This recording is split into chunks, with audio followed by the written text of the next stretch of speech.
Corona की आपदा के बीच देश में राजस्थान में महामारी घोषित किए गए ब्लैक फंगस ने सरहदी बाड़मेर में दस्तक दे दी है। बाड़मेर जिला मुख्यालय पर एक निजी अस्पताल में 4 ब्लैक फंगस के मरीज मिले हैं, जिन्हें उपचार के लिए जोधपुर रेफर किया गया है। इनमें से एक मरीज का जोधपुर में ऑपरेशन कर आंख और जबड़ा उसके शरीर से अलग किया जा चुका है। एक रिपोर्ट। कोरोना की आपदा के बीच देश में राजस्थान में महामारी घोषित किए गए ब्लैक फंगस ने सरहदी बाड़मेर में दस्तक दे दी है। बाड़मेर जिला मुख्यालय पर एक निजी अस्पताल में 4 ब्लैक फंगस के मरीज मिले हैं, जिन्हें उपचार के लिए जोधपुर रेफर किया गया है। इनमें से एक मरीज का जोधपुर में ऑपरेशन कर आंख और जबड़ा उसके शरीर से अलग किया जा चुका है।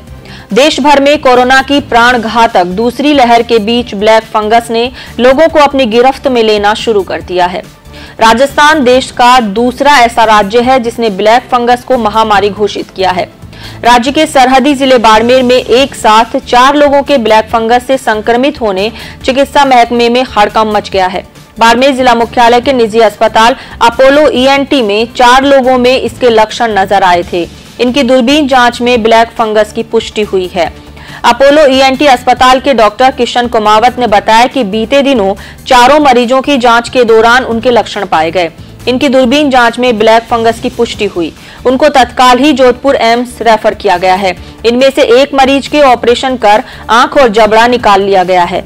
कुमावत के मुताबिक ब्लैक फंगस का मेडिकल नाम म्यूकोरमाइकोसिस है, जो कि एक दुर्लभ और खतरनाक फंगल संक्रमण है।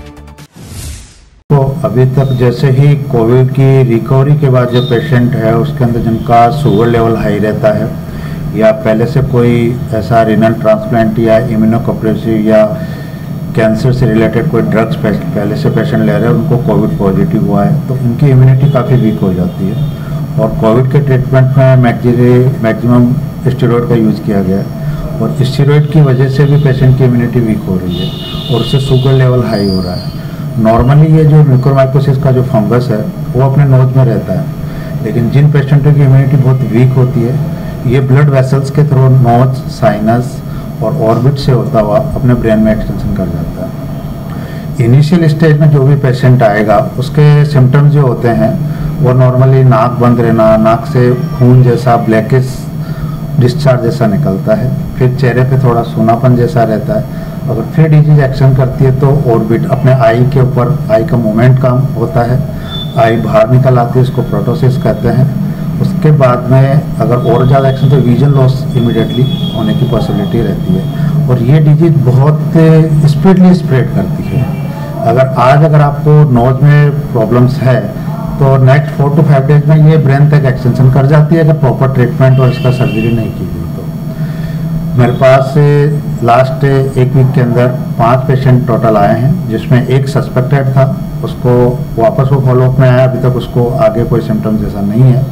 4 पेशेंट थे, उनका मैंने एंडोस्कोपी किया, उनके ये सारे सिम्टम्स थे और उसमें चारों में जो एंडोस्कोपी की फाइंडिंग थी वो म्यूकोरमाइकोसिस को कोरिलेट कर रही थी और उनके बाद में उनका CT स्कैन MRI की फाइंडिंग भी उससे कोरिलेट कर रही थी। तो एट ए प्रेजेंट यहाँ हमारे पास कोई एंटीफंगल जैसी मेडिसिन अवेलेबल नहीं है, तो हम बिना मेडिसिन के यहाँ पेशेंट को नहीं ट्रीट कर सकते, इसलिए इन सभी पेशेंटों को हमने हाई सेंटर जोधपुर एम्स के लिए रेफर किया है। मेरा ये मानना है कि इस बीमारी से बचाव के लिए सबसे जो मोस्ट कॉमन है कि जिन पेशेंटों को कोविड हुआ है और जिनको पहले से डायबिटिक था और या डायबिटिक अभी शुगर लेवल सबसे पहले अपना चेक करना चाहिए और अगर कैसा भी सिम्टम्स हो हल्का सा उसको अपने जो भी नज़दीकी डॉक्टर है ENT या ऑप्थल उनसे जाकर नेजल एंडोस्कोपी कराना चाहिए। इसका जो प्राइमरी डायग्नोस्टिक जो टूल है वो नेजल एंडोस्कोपी। नेजल एंडोस्कोपी से ये पता चल जाता है और कोई तरीका इसको पता करने का नहीं है। सबसे इनिशियल ये रहता है कि एक तो इम्यूनिटी, पेशेंट की इम्यूनिटी वीक रहती है, जिनका शुगर लेवल हाई रहेगा और कोविड के ट्रीटमेंट में अगर स्टेरॉयड यूज करेंगे तो और शुगर बढ़ता है, जिससे पेशेंट की इम्यूनिटी वीक हो जाती है। और फंगस एक ऐसी चीज़ होती है जिसकी वीकनेस, इम्यूनिटी वीक होती है, उसमें जल्दी स्प्रेड करता है। ये फंगस ऐसा है जो ब्लड वेसल्स के थ्रू फैलता है, जो अपनी खून की नलियाँ होती है, जो नोज और आई और ब्रेन में जो खून की नलियाँ उनमें ये लग जाता है और उन ब्लड वेसल्स को ही डैमेज कर देता है। ब्लड वेसल डैमेज होने की वजह से जो आगे के जो पार्ट होते हैं उनके अंदर ब्लड सप्लाई रुक जाती है और वो डेड हो जाते हैं, नेक्रोस हो जाते हैं। और अगर ये सब होता है तो ऑपरेशन के दौरान उन सब पार्ट को निकालना पड़ता है, नहीं निकालना तो डिजीज और ज़्यादा एक्सटेंशन होती है। वहीं ब्लैक फंगस को लेकर बाड़मेर जिले के नोडल अधिकारी और डिप्टी सीएमएचओ के डॉक्टर पीसी दीपन के अनुसार बाड़मेर के सरकारी अस्पताल में अभी तक एक भी ब्लैक फंगस का रोगी सामने नहीं आया है, लेकिन बाड़मेर शहर के एक निजी अस्पताल में 4 ब्लैक फंगस के संदिग्ध रोगी सामने आए थे, जिनको जोधपुर के एम्स में रेफर किया गया है। साथ ही चिकित्सालय में भी सरकार के आदेशानुसार व्यवस्थाएं की जा रही हैं। कोरोना के साथ साथ में जो ब्लैक फंगस का जो अभी वर्तमान में काफी चलन नाम आ रहा है, उसका ब्लैक फंगस को म्यूकोरमाइकोसिस भी बोलते हैं। ये एक तरह का फंगल इन्फेक्शन है और ये उन मरीजों में अधिक होता है जो कोविड पॉजिटिव पेशेंट थे और किसी न किसी कारण से हॉस्पिटल में एडमिट थे और ऑक्सीजन पे थे खासकर। और अधिकतर उन पेशेंटों में ये हुआ कि जिनके डायबिटीज थी या कैंसर था या हार्ट डिजीज थी या उनके कोई HIV एड्स था या उनके कोई किडनी डिजीज थी या कोई ऑर्गन ट्रांसप्लांट हुआ था उनके, या कोई इम्यूनोसप्रेशन ड्रग ले रहे थे, या जिन्होंने स्टेरॉइड का मिस यूज किया या बहुत ज़्यादा स्टेरॉइड उन्होंने घर पे ले लिया या हॉस्पिटल में भी लिया उनका, तो उन मरीजों में ये अधिकतर संभावना ज़्यादा इनकी देखी गई है। और फंगल इन्फेक्शन जो है ये खासकर जो ऑक्सीजन सिलेंडर के साथ में जो एक बॉटल लगती है जिसमें ह्यूमिडिफायर जो होता है, तो ह्यूमिडिफायर में जो वाटर जो होता है वो डिस्टिल वाटर या उसके अंदर जो वो पानी जो होता है वो उसको रेगुलरली टाइम पे चेंज करना होता है, तो उसमें ऐसे प्लेन वाटर नहीं डालते हैं। तो इसकी वजह से भी कई बार क्या है कि इससे भी ब्लैक फंगस होने की संभावना अधिक हो जाती है।